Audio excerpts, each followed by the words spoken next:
ఎన్టీఆర్ యొక్క ప్రభావంలో కాంగ్రెస్ పార్టీకి ప్రధాన ప్రతిపక్ష హోదా కూడా 94లో రాలే. అప్పుడు ఢిల్లీ ఆలోచన చేసింది, ఇక ఆనాటి ఉమ్మడి ఆంధ్రప్రదేశ్లో పార్టీ బ్రతకాలన్నా కార్యకర్తలకు అండగా నిలబడాలంటే ఒకే ఒక్క నాయకుడు వైఎస్ఆర్ చేతికి పగ్గాలు అప్పచెప్తే తప్పకుండా కాంగ్రెస్ పార్టీ కార్యకర్తలకు అండగా నిలబడతారని ఆనాడు వైఎస్ఆర్ను ఆంధ్రప్రదేశ్ కాంగ్రెస్ పార్టీ అధ్యక్షుడిగా నియమించారు. 26 సీట్లతో మొదలైన ప్రయాణం 99లో 90 సీట్లకు వచ్చింది. అధ్యక్షుడిగా ఉన్న రాజశేఖర రెడ్డి గారు ప్రధాన ప్రతిపక్ష నాయకుడిగా మారిండు.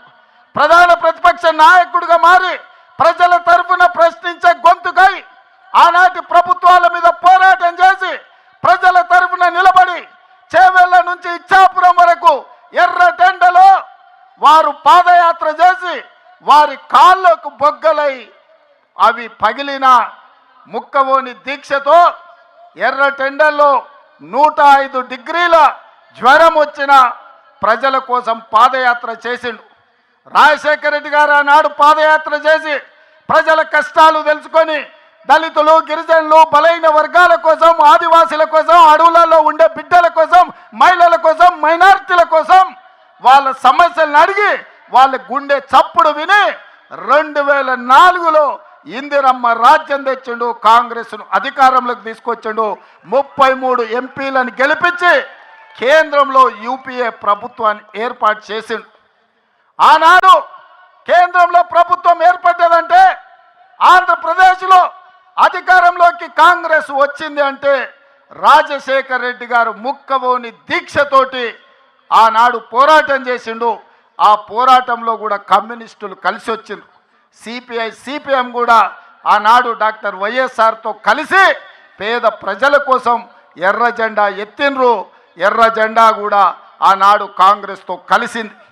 ఆ విధంగా పాదయాత్ర చేసి ప్రజల యొక్క ఆలోచన తెలుసుకొని అందుకే రాజశేఖర రెడ్డి గారు రైతులకు మొట్టమొదటి సంతకం ఎల్బీ స్టేడియంలో అధికారంలోకి వచ్చిన రోజు ఉచిత కరెంటునిచ్చి రైతులను ఆదుకోవాలి, రైతుల మీద ఉన్న అక్రమ కేసులు తొలగించాలి, రైతుల మీద ఉన్న భారం ఏదైతే కరెంటు బిల్లులు ఉన్నాయో 1200 కోట్ల రూపాయలు ఒక్క కలం పోటుతోని రద్దు చేసి రైతులను ఆదుకున్నాడు. రైతులను వ్యవసాయం దండుగ కాదు వ్యవసాయం పండుగ అని ఆ ఉచిత కరెంటు ద్వారా వైఎస్ఆర్ మనకు నిరూపించిండు. అదేవిధంగా ఆరోగ్యం అందక సర్కారు దవాఖానకు పోతే అక్కడి నుంచి అక్కడనే శ్మశానానికి పోయే రోజులు. పేదలను ఆదుకోవాలంటే రాజీవ్ ఆరోగ్యశ్రీ ఉండాలి.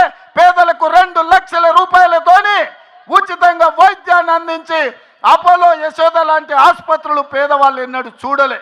కానీ వైఎస్ఆర్ గారు ముఖ్యమంత్రిగా రాజీవ్ ఆరోగ్యశ్రీ పథకం తీసుకొస్తే బాజాప్తా శ్రీమంతులతో పాటు అపోలో, యశోద హాస్పిటల్లో రాజీవ్ ఆరోగ్యశ్రీ అమలు జరిగింది. ఇదే కాదు, పేదవాళ్ళ బిడ్డలు చదువుకోవాలి, శ్రీమంతుల పిల్లలే నారాయణ లేకపోతే చైతన్యంలో ప్రైవేటు కాలేజీల్లో చదువుకుంటుంటే పేదల బిడ్డలకు, బీసీలకు, బడుగులకు, బలైన వర్గాలకు విద్య దూరం అవుతుంటే రాజశేఖర రెడ్డి గారు ఆలోచన చేసిండ్రు. పేదవాళ్ళ బిడ్డలు డాక్టర్లు, లాయర్లు, ఇంజనీర్లు, ఐఏఎస్లు, ఐపీఎస్లు, ఐఎఫ్ఎస్లు కావాలి, రాజ్యాధికారం వాళ్ళ చేతిలో ఉండాలి, చదువుకున్నప్పుడే వాళ్ళ జీవితాలు బాగుపడతాయని ఫీజు రియంబర్స్మెంట్ పథకాన్ని తీసుకొచ్చి పేదలకు అండగా నిలబడి ఒక సంక్షేమ రాజ్యంగా రాజశేఖర రెడ్డి గారు ఆనాడు నిర్ణయాలు తీసుకున్నారు. ఆ తర్వాత కరువులు, కాట